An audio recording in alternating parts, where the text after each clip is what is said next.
My name is Marcus, and for 12 years I worked as a hard rock miner in the Blackstone Canyon Mine in northern Nevada. When people ask me what that job was like, I usually tell them about the heat, the dust, the constant noise of machinery echoing through tunnels that stretch for miles underground. I talk about the camaraderie between crews, the satisfaction of honest work, and the decent pay that kept food on my family's table. But there's one thing I never mention.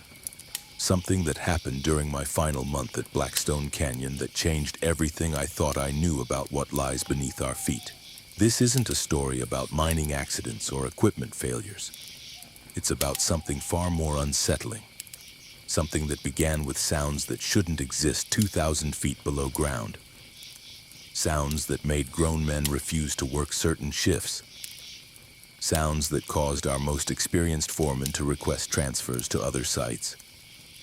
By the time I left Blackstone Canyon, 3 miners had quit without notice, 2 had suffered what the company doctor called nervous breakdowns, and 1 had disappeared entirely during a routine maintenance shift.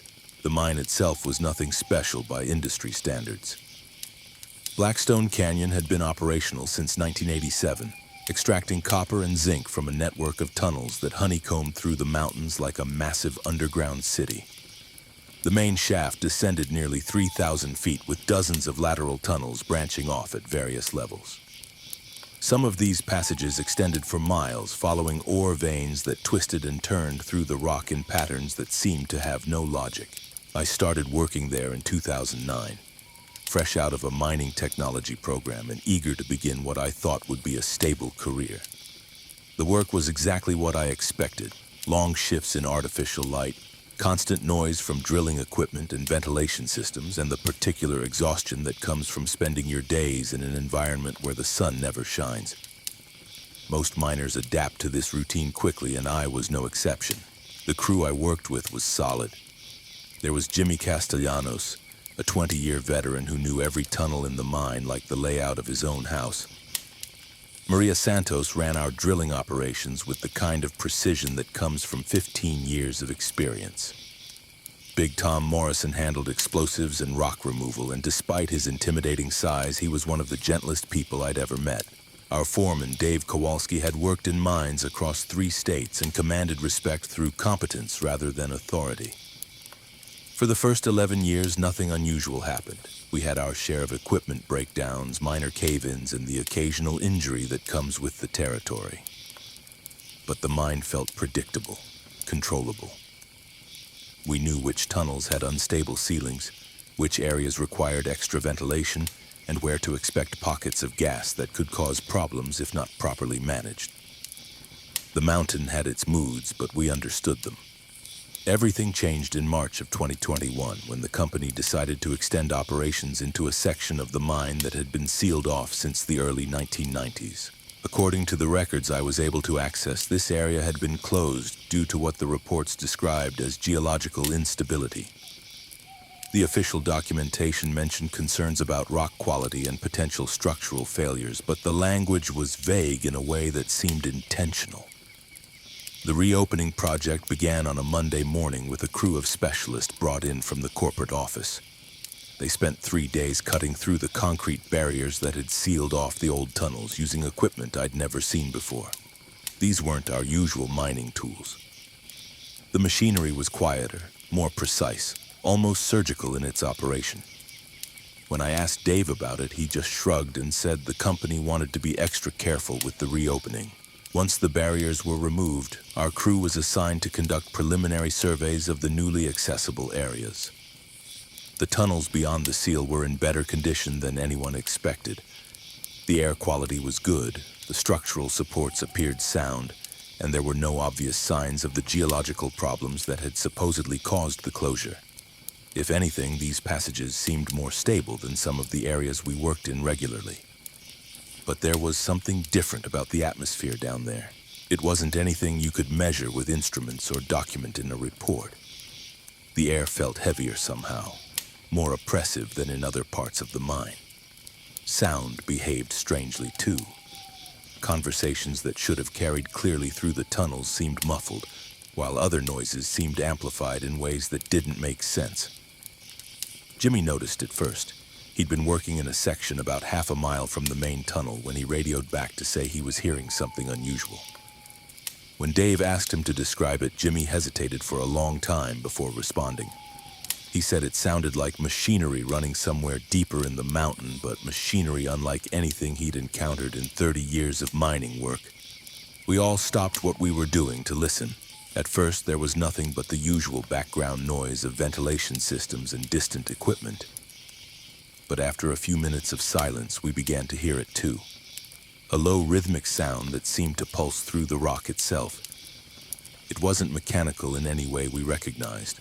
The rhythm was too irregular, too organic.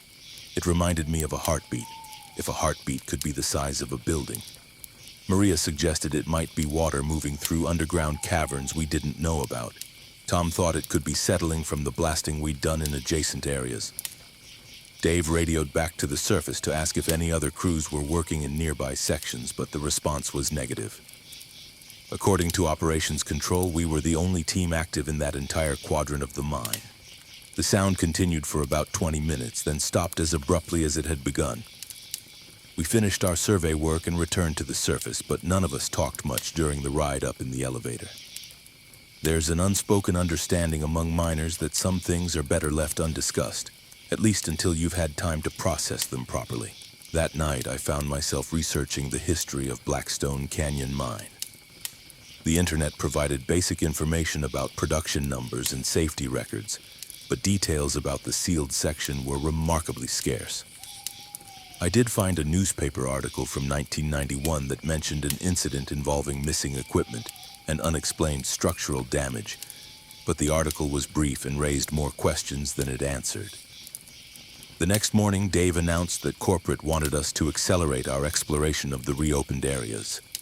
Instead of the gradual, methodical approach we'd planned, we were supposed to push deeper into the tunnels and establish preliminary extraction sites as quickly as possible.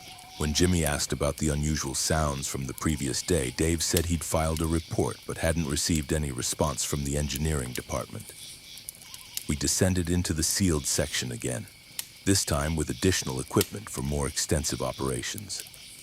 The heavy machinery made enough noise to mask most other sounds, but during our lunch break, when the equipment was shut down, we heard it again.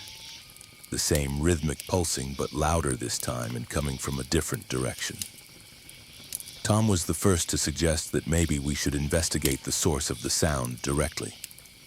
He pointed out that if there was unknown geological activity in the area, it could affect the safety of our operations. Dave agreed, though I could tell he was reluctant to deviate from the schedule corporate had given us. We decided to follow the sound during our next shift, using portable equipment that would allow us to move quietly through the tunnels. What we discovered would change everything we thought we knew about what was happening 2,000 feet beneath the Nevada desert. The following afternoon, we prepared for what Dave called a reconnaissance mission into the deeper sections of the reopened tunnels.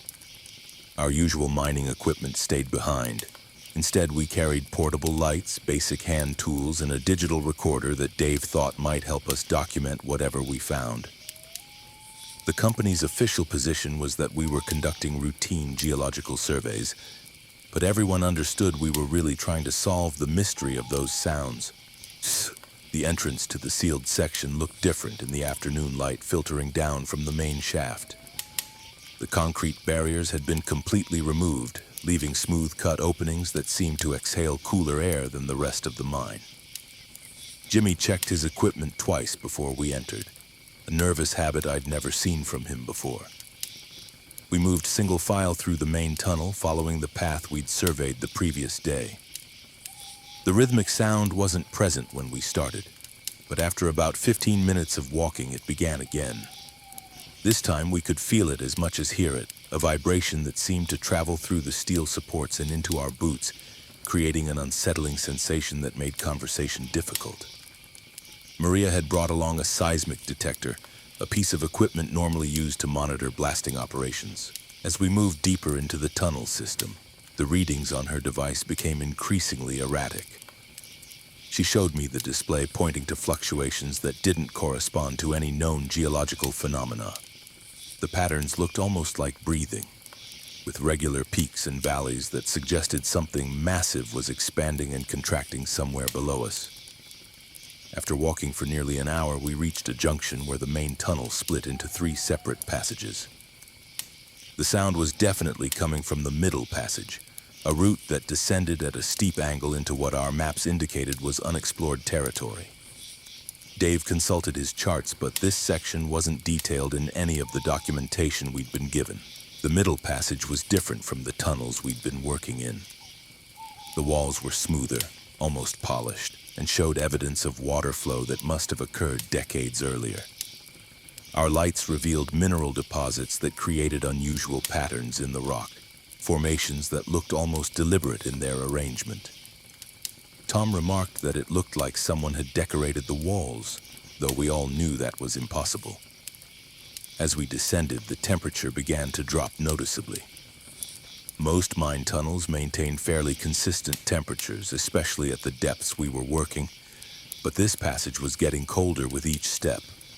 Our breath began to fog in the beam of our headlamps, and Maria had to adjust her equipment settings to compensate for the changing conditions. The sound grew louder as we went deeper, but it also began to change character. What had started as a rhythmic pulsing was developing additional layers, harmonics that created an almost musical quality. Jimmy stopped walking and held up his hand for silence. In the quiet, we could distinguish individual components within the larger sound. There were definitely mechanical elements, but there were also sounds that seemed organic, almost biological in nature. Dave's radio crackled to life, breaking our concentration. The voice on the other end was distorted by the depth and the unusual mineral content in the rock around us, but we could make out enough to understand that surface operations were trying to reach us. Dave responded, but his transmission seemed to be breaking up as well. After a few attempts at communication, the radio went completely silent. Looking back, I realized we only heard the beginning of something much larger. The screams from deeper underground weren't random sounds. They were warnings. Whatever lives beneath Blackstone Canyon is still there, still calling out from depths no mining operation was ever meant to reach. Sometimes late at night, I still hear them echoing in my dreams,